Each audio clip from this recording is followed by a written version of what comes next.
Isn't someone out there going to say Gesundheit? Gesundheit! Thank you. I'm sneezing because there's a lot of pollen in the air.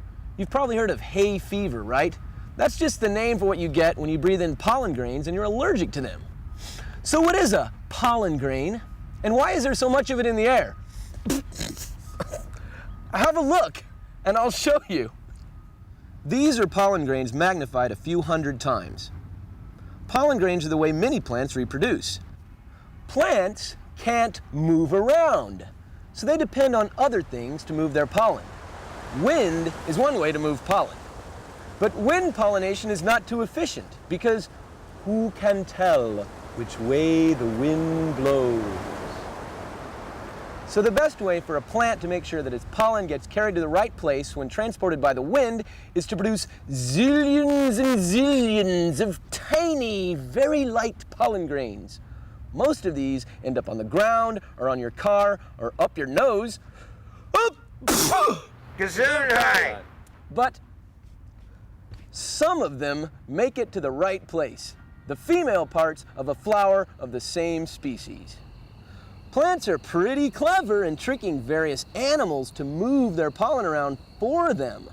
They use all sorts of enticements and rewards for their pollinators, such as nectar, for example. Using animals to move their pollen from flower to flower is a lot more efficient than trusting in the wind. So, animal-pollinated plants produce much less pollen in larger, heavier grains that won't blow up your nose.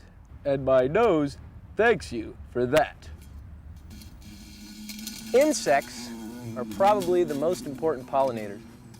Take the bee, for instance. The markings on this flower attract the bee to the sweet nectar like runway lights at an airport. Bzz, bzz. Roger, tower, have the landing zone in sight. Coming in for refueling. This nectar tastes great. Bzz. Hey, there's pollen sticking to the hairs on my body. Are you doing that on purpose, flower? Bzz. Why, yes, I am. I want to reproduce, you know. You can carry my pollen to the female parts of another flower. Bzz. Okay, flower, and if you don't mind, I'll collect more pollen for the pollen baskets on my legs to feed my babies back at the hive. Bzz. This flower uses color to attract a different kind of pollinator. Hummingbird. Unlike most insects, my color vision lets me see the color red. That red hibiscus looks really good. And this nectar tastes great. I don't mind if I get a little pollen on my head and chest. I'll be happy to carry it to another hibiscus. My long beak makes me the only good pollinator for this flower. Too bad, bees. Buzz, buzz. Check this out. Buzz, buzz. I'm just a fly guy doing my fly thing. Buzz, buzz. Whoa, that looks like a fly girl over there. I think I'll go check her out. Buzz, buzz, buzz.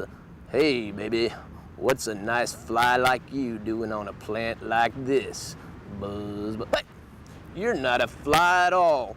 You're just the flower of that tricky fly orchid.